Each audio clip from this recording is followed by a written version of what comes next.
어떤 병원에 중년의 이 동갑 환자가 있었습니다.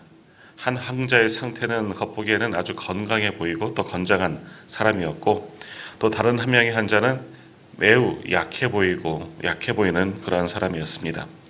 둘 다 큰 수술을 앞두고 있었기 때문에 병원에서는 겉으로 보이기에 건강해 보이고 건장한 분보다 몸이 좀 약해 보이는 이 사람이 염려가 되었습니다. 자, 두 사람이 다 수술을 받고 아주 수술은 잘 되고 성공적으로 마쳤습니다. 그런데 수술의 결과는 아주 달리 나왔다는 겁니다. 오히려 몸이 약한 환자가 더 빨리 건강을 회복하고 퇴원해서 집으로 돌아가게 되었고, 건강해 보였던 이 환자는 수술 후에 오히려 몸이 좋지 않아지고 세상을 떠나고 말았다라는 겁니다. 왜 그렇게 되었을까?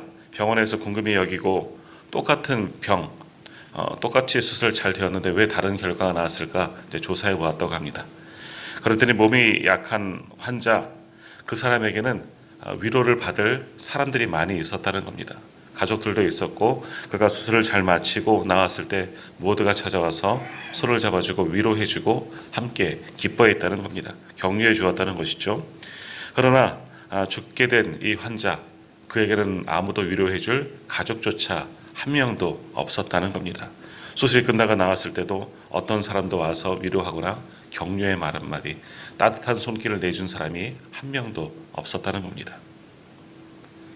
따뜻한 사람을 만날 수 있는 사람, 그렇게 내 주변에 위로하고 격려해 줄 수 있는 사람이 많다는 것, 그 자체가 어떤 어려움을 다 이길 수 있는 힘이 된다는 그러한 이야기입니다.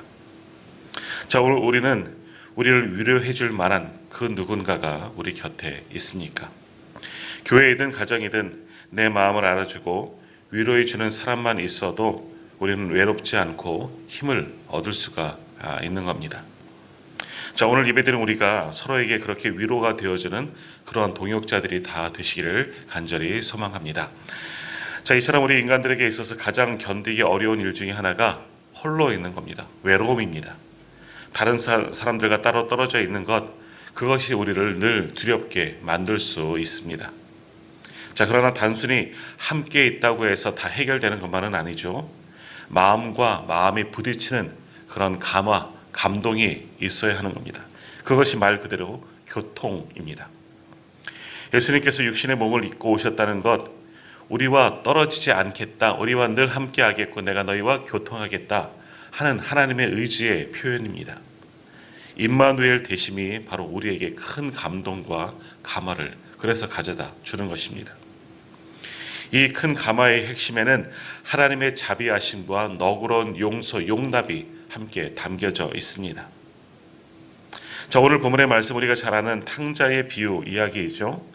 근데 우리가 보통 이 말씀을 보면서 탕자의 비유다라고 이야기를 제목을 붙이지만, 그렇게 되면 주인공이 누굽니까?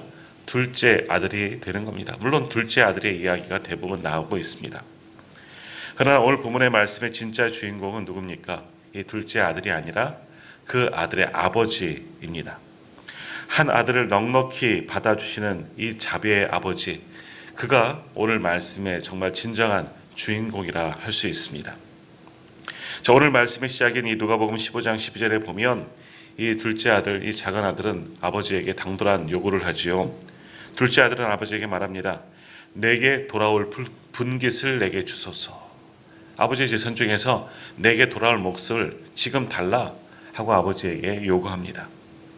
마치 아버지에게 자신의 것을 맡긴 것처럼 그것을 달라고 아버지에게 이야기하는 겁니다. 유대 간습에 의하면 이 재산 분배, 우리도 마찬가지겠지만 아버지가 살아 생전에 분배하는 것이 아니라 아버지가 돌아가신 이후에 자녀들에게 그 재산을 분배하는 것이 당시 유대 법이었습니다. 그럼에도 불구하고 둘째 아들은 마치 자신이 받을 것 아버지에게 달라고 요구하는 겁니다. 그것은 무엇을 이야기합니까? 아버지를 이미 죽었다 말하는 것이겠지요. 아버지를 무시하는 그런 행동이었습니다. 그러나 아버지는 아들의 요구대로 아들에게 어차피 돌아갈 것 이렇게 미리 다 분배해 주었습니다. 자, 이 아들은 아버지 재산을 이렇게 받고 그 길로 집을 떠나 먼 나라로 가게 됩니다. 그러나 얼마 안 가 그 많은 재산을 허랑방탕하게 다 탕질하고 빈털터리가 되고 말았습니다. 설상가상으로 그날에 큰 흉년이 들어서 이 아들의 삶은 더 궁핍해지기 시작합니다. 그래서 결국 이 사람은 어떤 사람의 집에 가서 돼지를 치면서 간신히 살아가게 됩니다. 돼지는 유대인들에게 있어서는 부정한 동물 중에 하나입니다. 레위기 법에 의하면 이 부정한 짐승, 이 돼지와 같은 짐승은 유대인들이 먹지 않습니다. 그렇기 때문에 그들을 돼지는 기르지도 않는 거죠. 지금도 그것은 마찬가지입니다. 자, 그런데 이 아들은 살기 위해서 유대인들이 꺼리하는 돼지를 치게 되는 거죠. 돼지를 돌보게 됩니다. 그저 목숨만 부지하고자 이러한 일을 행하는 겁니다. 뿐만 아니라 너무나 배가 고픈 나머지 돼지의 사료인 이 주염 열매를 먹고자 하지만 그것도 자신의 뜻대로 되지가 않습니다. 너무 궁핍한 지경에 이르게 된 겁니다. 바로 그 상황이 되어서 이 아들은 그제서야 고향집, 아버지의 집이 생각이 납니다. 그러면서 그제서야 스스로 돌이켜 회개하게 되죠. 내가 하늘과 아버지께 죄를 지었사오니 진심으로 뉘우치게 되는 겁니다. 그리고 아버지의 집으로 돌아가기로 결심하게 됩니다. 자, 이렇게 집 나간 아들이 모든 것을 탕진하고 돌아올 때 이 아버지는 어떻게 무엇을 하고 있었습니까? 20절 말씀을 보면 알 수 있듯이 이 아버지는 아마도 둘째 아들이 집을 나간 이후로 매일 마을 어귀까지 나가서 그 집 나간 아들이 돌아오기를 여전히 지금도 기다리고 있었던 것으로 보여집니다. 그렇게 기다리던 중에 아들이 돌아오는 것을 보게 됩니다. 아들의 모습이 저 멀리 보이지만 아버지는 자기 아들을 한눈에 알아보게 됩니다. 그 행색이 집을 떠날 때와는 달리 아주 초라한 모습이었지만, 알아보기 힘들 정도였지만 아버지는 자신의 아들을 알아보고 달려나가서 그의 목을 안고 입을 맞춥니다. 사실 이때 아버지는 아들에게 화를 낼 수도 있었을 겁니다. 이 아들이 자기에게 한 불경한 일을 생각하면서 매질을 하고 내쫓아도 사실은 분이 풀리지 않았을지도 있을 것입니다. 그러나 아버지는 그렇게 하지 않았습니다. 그저 너그러운 마음, 바로 자비의 마음으로 그렇게 돌아온 아들을 다시금 받아 주었다는 겁니다. 오늘 보면 22절에서 24절의 말씀을 보면 이 아버지의 자비로운 그 마음, 그 모습을 아주 자세히 말씀하고 있습니다. 오늘 보면 누가복음 15장 22절에서 24절까지의 말씀을 한번 보십시오. 제가 한번 읽도록 하겠습니다. 22절에서 24절입니다. 아버지는 종들에게 이르되 제일 좋은 옷을 내어다가 입히고 손에 가락지를 끼우고 발에 신을 신기라. 그리고 살찐 송아지를 끌어다가 잡으라. 우리가 먹고 즐기자. 이 내 아들은 죽었다가 다시 살아났으며 내가 잃었다가 다시 얻었노라 하니 그들이 즐거워하더라 라고 말씀합니다. 이 말씀의 핵심은 뭡니까? 가장 끝에는 즐거워하였다, 크게 기뻐하였다라는 말씀입니다. 아버지는 그저 자신의 아들이 지금 집에 돌아오는 것만으로 크게 즐거워하고 기뻐하고 큰 잔치를 베풀었다는 겁니다. 그렇게 돌아온 아들, 이제는 온전히 자신의 아들로 다시금 받아들이고 품어주었다는 것이지요.